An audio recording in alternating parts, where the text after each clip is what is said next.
All Indiana Politics is your premier source for Indiana politics. Focusing on issues that matter to you. I still want us to be the best in the Midwest. We can't afford another lockdown. Give the citizens of this country the relief they need. Education in the state of Indiana remains priority number one. In-depth, nonpartisan coverage. We don't know exactly where the economy will be in January. People are worried with good reason. Exclusive interviews with Indiana's political leaders. We have the resources here in the state of Indiana to care for those who are in need. Expert analysis on critical legislation. We need to reform those laws. This recovery is going to take some time. We've got to anticipate that there'll be a budget shortfall. From Wish TV, this is All Indiana Politics Podcast on the All Indiana Podcast Network. I'm Garrett Bergquist, government reporter for Wish TV. After 28 years in office, the mayor of Carmel, Republican John Brainard, is not seeking another term. Carmel has long been a Republican stronghold, but Democrats have been making inroads over the past few years. Two members of the city council, Democrat Miles Nelson and Republican Sue Finkham, are running to succeed Brainard. I recently sat down with both of them. Here's Democratic candidate Miles Nelson. Let's welcome in Miles Nelson. Miles, thanks for coming in today. Thank you, Garrett. I appreciate being here. So why are you running for mayor of Carmel? This city, this is actually easy. I love Carmel. This city has been great for my family. We've raised kids, we've built careers, we've made friends. This is our forever home, and I, want to keep the community moving forward. And Mayor Brainard, who's been a mentor of mine and a personal friend over these last 4 years, has built a dynamic city, a beacon of light to other cities around the country and frankly around the world. And I want to keep this city moving forward. That's why I'm running. You've called for increased transparency from city officials. What form might that take? I'm calling for this because I hear it at the doors. I've knocked on over 15,000 doors, and people say that oftentimes they don't know what's happening in city government or what projects are being proposed until there's a shovel in the ground. So this is what I'm going to do. I'm going to have mobile city halls where my department heads and I will be meeting with communities, neighborhoods around the city, meeting at their HOA meetings, meeting in their neighborhoods, answering their questions, letting them know what's happening. Because transparency and communication is so important. Also, I want to have a weekly podcast. Mayor Jensen of Noblesville does this. I love the idea. And so every Friday I'm going to have a week in review summary and what's going to be on the calendar in the next couple of weeks so people know. I also am going to be meeting regularly and being interviewed by The Current because I want people to be able to read about what's happening. What plans are we considering? What are they going to look like? How much are they going to cost? And how we're going to pay for them. That is Carmel 2.0 to me. It's going to be a forward-thinking, communicative, and completely transparent type of government. What sort of infrastructure investments can we expect from you? You've brought that up as well. We've already done some amazing things. Mayor Brainard has been just a leader in this, but we are going to continue to be focusing on roads. We're going to continue to be focusing on our fiber network because not only is people's physical safety going to be a top priority of mine, but I also want to make sure that their identities and the city's data is also protected as well. One of the things I'm also most proud of is that our city has taken a very important investment in our wastewater plant. Our wastewater plant, where all of our human waste goes, produces a lot of methane gas that right now we're just burning that off. And so if you drive by 96th and Hazeldale, at any given time you'll see this blue flame. We're just burning off methane gas, a byproduct of all of that waste. We are going to invest $6 million to capture that methane gas and use it to power the wastewater plant. So that's good for our air, good for people, good for our water, and it's got a great return on investment. How would you pay down Carmel's debt? It's currently sitting at about $1.5 billion. Great question. We get this a lot. It's a major concern. Frankly, any elected official, any business owner, any homeowner should be focused on this debt. But what I'll tell you is that we generate enough revenue to pay off our annual operating budget, to pay down our debt service, and also comfortably fill our rainy day fund. I will tell people watching that Carmel is extraordinarily strong financially. And thanks to Mayor Brainard and thanks to the City Council, we have been watching our dollars carefully and making smart investments in our infrastructure, but also in the quality of life to make sure that we're continue to be attractive to businesses who are now calling Carmel home. We have 140 corporate headquarters.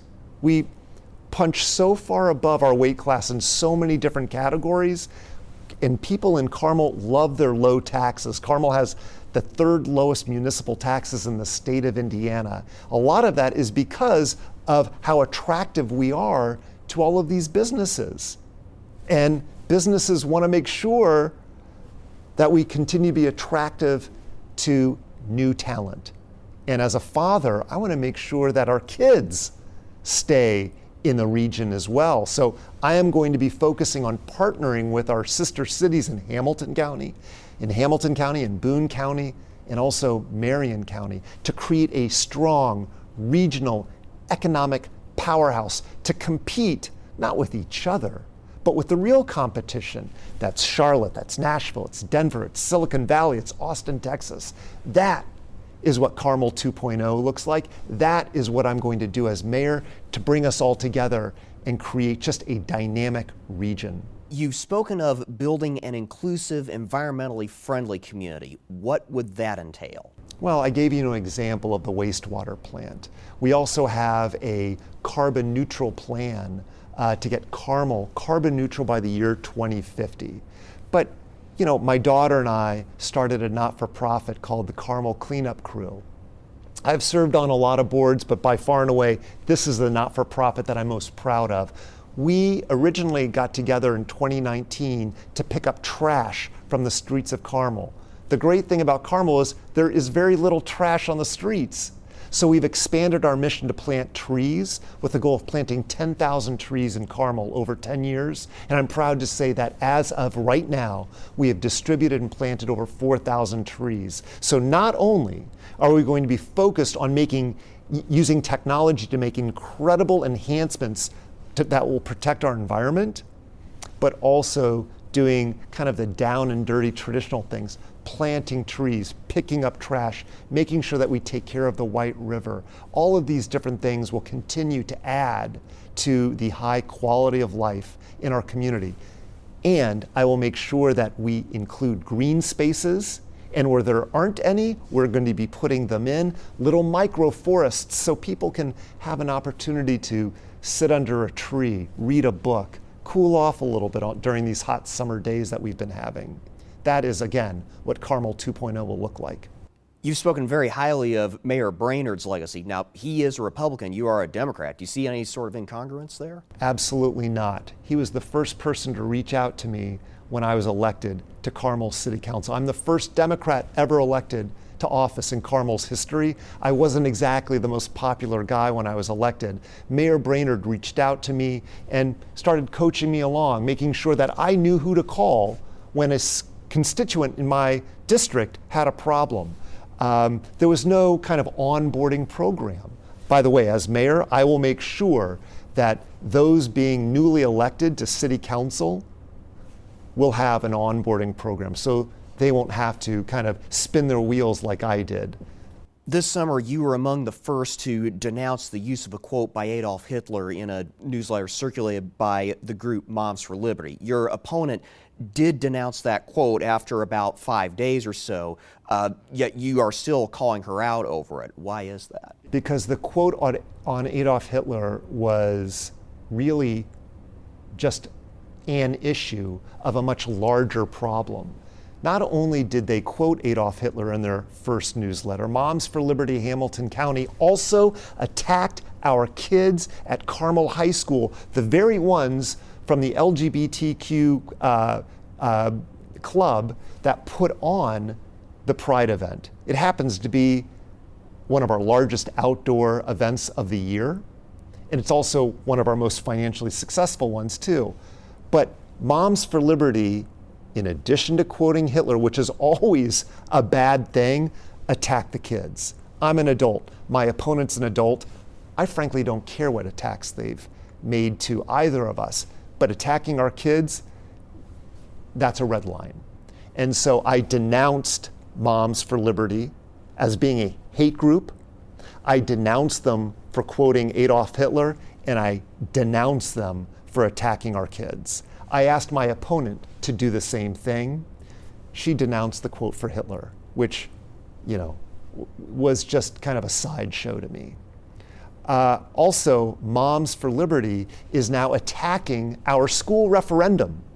The school referendum needs to pass, and if it doesn't pass, 1 in 5 of our teachers in Carmel schools, in the Carmel School District, will lose their job. And as I always say, the number one reason people give on why they moved to Carmel, schools. Our major economic driver, our school district. If you want to mess with your property tax level, you want to mess with keeping your taxes low, third lowest in the state, mess with your school district. Everything will change after that. What's one issue we haven't talked about that you believe is not getting enough attention in this race right now? I'd like to, talk about that the quality of life is wonderful in the city of Carmel. I don't think we always acknowledge just how great living in Carmel is. We talk often about the school districts, and quite frankly, that got a lot of attention in our debate. But I shared my vision as well. I talked about creating, a regional economic powerhouse with our sister cities so that we can compete with cities around the country that are taking headquarters and attracting the talent. We didn't talk enough about our green spaces that we already have, but that as mayor, I will continue to bring so that people can enjoy. We'll continue to create a bike-friendly, pedestrian-friendly type of community. We'll continue to focus on our award-winning parks, our multi-use path network, so that you can ride as a family from the west side all the way to the east side and the south to the north, always doing it safely. We can talk about how incredible the Monon Trail has been for our community. It's now an artery of transportation and a way for people to kind of get out into nature right in the middle of our city. We can talk about all these new developments that we've created that, like the Palladium and all these places and all this art that people can look at without having to travel. Not everybody can afford to travel.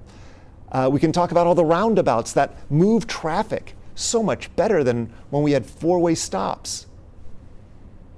I don't think we always talk about just how wonderful of a community it is and how welcoming we all are. That is why ultimately I'm running for mayor, because we're at a crossroads right now. Our mayor of 28 years is stepping down to pursue other interests. I'm running for mayor to ensure that our community continues to be this beacon of light. What makes you the best candidate for this job? I think that's easy. First of all, it's my years of executive leadership as a business owner. I've owned a number of companies. I've built, managed, and successfully sold 2 companies. I happen to do an executive search company now called AOI, where I help companies around the state and around the country find their most senior leadership. I've served on boards at an executive level and helped raise money and create missions for these groups, if it was for the Indianapolis Public School Foundation or the Hispanic Chamber of Commerce or the Child Advocates, which is the Marion County CASA. I'm a father. I'm a husband. I serve on city council, happen to be, as I had mentioned, the first Democrat. I've proven and learned how to work across the aisle to get things done. I care about maintaining our quality of life and making sure that our environment is wonderful and that we continue to attract business opportunities, not just for young people, but for all people. I want to make sure senior citizens, can continue to contribute to our community. That's what makes me the best candidate. Miles Nelson, thank you for joining us. My pleasure, Garrett. Thank you for having me. That was Miles Nelson, Democratic candidate for mayor of Carmel. Remember, you can catch All Indiana Politics every Sunday morning at 9:30, only on Wish TV. I'm Garrett Bergquist. Thanks for listening. From Wish TV, this is All Indiana Politics Podcast on the All Indiana Podcast Network. Watch All Indiana Politics live Sunday mornings at 9:30 on Wish TV and at wishtv.com. Subscribe to this podcast and listen weekly here on the All Indiana Podcast Network. And be sure to discover even more great podcasts at allindianapodcastnetwork.com.